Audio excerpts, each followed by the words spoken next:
नमस्कार, मैं doctor Anand Kumar Nagwani, plastic and cosmetic surgeon and hair transplant surgeon. आज के मेरे वीडियो का टॉपिक है एंड्रोजेनिक एलोपेशिया का ट्रीटमेंट क्या है। बेसिकली एंड्रोजेनिक एलोपेशिया होती क्या है, पहले आपको ये समझना पड़ेगा। देखिए, एंड्रोजेनिक एलोपेशिया एक हार्मोन रिलेटेड बीमारी है आपके हेयर फॉलिकल के लिए या कि गंजापन के लिए। बेसिकली क्या होता है कि हमारे अंदर, मेल के अंदर टेस्टोस्टेरोन नामक हार्मोन होता है। टेस्टोस्टेरोन जो कि 5-अल्फा रिडक्टेज एक एंजाइम की वजह से कन्वर्ट होकर डाईहाइड्रोटेस्टोस्टेरोन में कन्वर्ट हो जाता है।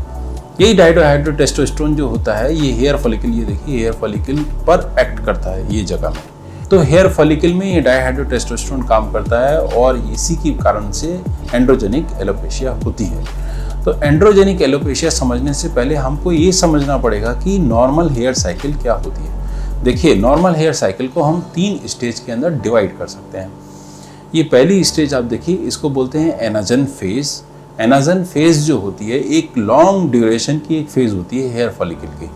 ये 5 साल तक भी रहती है और इसके अंदर इसके सेल्स जो होते हैं, ये आप इसके अंदर सेल्स देखिए, ये कंटिन्यूसली ग्रो करते हैं और ये कंटिन्यूसली ग्रो करने के कारण से ये हेयर फॉलिकल जो होते हैं स्टाउट होते हैं थोड़े से, और इसमें थिकनेस अच्छी होती है।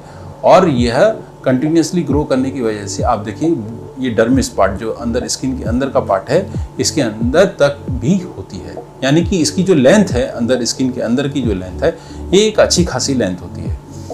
और कंटिन्यूस हेयर फॉलिकल में एक ब्लड सप्लाई के कारण से यह बहुत अच्छे से एक्ट करता है और हमारे एक हेयर फॉलिकल जो होता है वहाँ पे उसकी एक अच्छी लेंथ होती है, थिकनेस होती है, जो कि देखने में अच्छी लगती है। इसके बाद वाली जो स्टेज होती है उसको कैटाजन फेज बोलते हैं। कैटाजन फेज जो होती है एनाजन फेज से छोटी होती है और इस दौरान ये जो हेयर फॉलिकल की ब्लड सप्लाई होती है वो कम हो जाती है और कम हो जाने के कारण से, और इसके अंदर ये रेस्टिंग फेज भी बोलते हैं इसको, ये जो डिवीजन ऑफ सेल्स हो रहा है यहाँ पे आप देखिए ये सब पूरा स्टॉप हो जाता है। इस समय इसकी थिकनेस के अंदर चेंजेस होते हैं, पर अगर हम टीलोजन फेज से कंपेयर करें तो इसकी थिकनेस उससे अच्छी होती है और एनाजन फेज की थिकनेस से इसमें कम होती है। तो ये समझ लीजिए कि एनाजन और टीलोजन के बीच की फेज है कैटाजन।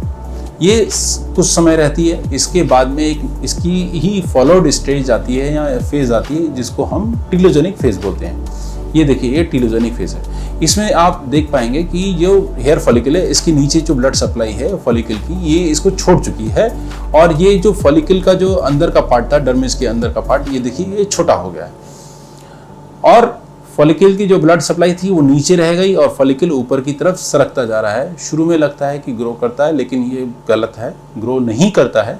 इसकी थिकनेस देखिए, यहाँ से आपको पता पड़ जाए कि ये फॉलिकल अल्टीमेटली वहाँ से कम होते जा रहे हैं। तो एक स्टेज ऐसी आ रही है जिसको हम बोलते हैं बाल्डनेस। ये पैटर्न हेयर लॉस होता है मेल के अंदर। अगर हम देखें तो फ्रंटल हेयर लाइन और जो है ये टेम्पोरल रिसीड, ये सब चीज़ स्टार्ट होती है, क्राउन एरिया में भी जाता है। इसके अगर क्लासिफिकेशन में जाएं तो नॉरहुड क्लासिफिकेशन होता है जिसका कि क्लासिफिकेशन 1 से लेकर और 7 तक होता है। आप ये देख सकते हैं यहाँ से 1, 2, 3 और 3 फिर दोबारा डिवाइड किया गया है 3A और 3B के अंदर। B के अंदर हम क्राउन एरिया को इन्वॉल्व कर लेते हैं और उसके बाद 4, 5, 6, 7 में सिर्फ पीछे का एक हिस्सा रह जाता है, बाकी सारा आपका बाल्ड हो जाता है। आप जब भी देखेंगे इसके अंदर एक चिकनापन आ जाता है और जो है यहाँ पे एक स्मूथ शाइनी स्किन हो जाती है। तो यानी कि इसके अंदर दोबारा और हेयर फॉलिकल ग्रो करने का चांस नहीं है।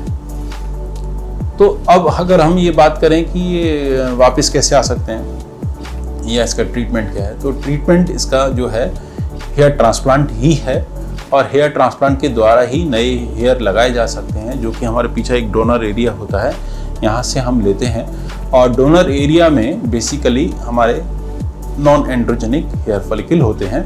तो हम यही एरिया चूज़ करते हैं।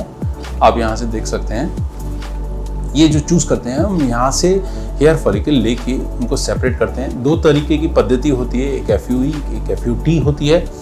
तो FUT के अंदर हम स्किन के साथ लेते हैं, ये आप देखिए FUT है, और FUE के अंदर आप ये वाली देखिए FUE है। इसके अंदर एक एक हेयर फॉलिकल को एक्सट्रैक्ट किया जाता है।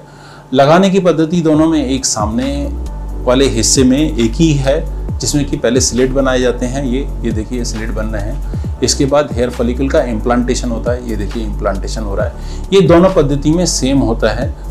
एंड्रोजेनिक हेयर एलोपेशिया में या हेयर लॉस के अंदर जो हम पीछे डोनर एरिया जो कि नॉन एंड्रोजेनिक है वहाँ से जो लगाते हैं, ये रिलेटिवली परमानेंट होते हैं।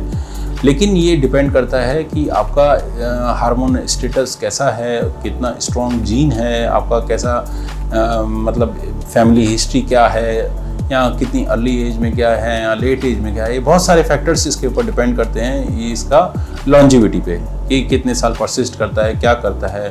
और ये भी डिपेंड करता है कि कौन सी पद्धति से किया गया है। FUE में यूजुअली लॉन्जिविटी कम होती है, FUT की लॉन्जिविटी ज़्यादा होती है। तो बहुत सारे मल्टीपल फैक्टर्स हैं जो कि इसमें डिपेंड करते हैं। इसके अलावा हेयर ट्रांसप्लांट के अलावा जो कॉम्बिनेशन थेरेपी हम हमेशा बोलते हैं, इसमें हमको ज़रूरत होती है आपके फिनिस्ट्राइड टैबलेट की। ये भी एक लॉन्ग टर्म टैबलेट है जो कि खानी पड़ती है। इसके अलावा मिनॉक्सिडिल जो होती है लगाने का एक लोशन है, वो भी लगाना पड़ता है। वो भी बेसिकली क्या होता है कि हेयर फॉलिकल को ग्रोथ देता है।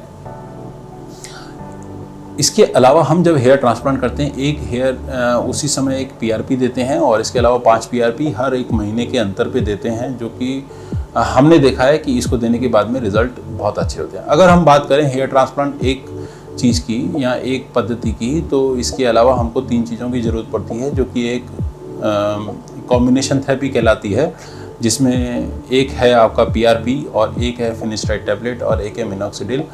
इसके अलावा जिनमें न्यूट्रिशन की प्रॉब्लम होती है या कोई और बात है तो उसके अकॉर्डिंग हमको ट्रीटमेंट करना पड़ता है। अदरवाइज़ यही एक सफिशिएंट इसका ट्रीटमेंट है और टाइम टेस्टेड है। वर्ल्ड वाइड इसी को एक्सेप्ट किया गया है। अमेरिका में भी FDA अप्रूव्ड यही ट्रीटमेंट है। इसमें PRP उन्होंने अभी तक FDA अप्रूव नहीं किया है, अदरवाइज बाकी जितनी भी चीज़ें हैं वो सब FDA अप्रूव हैं। और मेल पैटर्न हेयर लॉस या एंड्रोजेनिक एलोपेशिया के लिए ये ही वर्ल्ड वाइड एक्सेप्टेड है। अगर आपको लगता है कि आपकी क्वेरीज क्लियर हो गई हैं तो बहुत अच्छा, मेरे को ये वीडियो बनाना बहुत अच्छा लगेगा। और अगर आपको लगता है कि कुछ आपकी और क्वेरी हैं तो आप हमको कमेंट लिख सकते हैं, व्हाट्सएप पे आप हमको मैसेज दे सकते हैं। मैं आपकी आंसर करने की कोशिश करूँगा।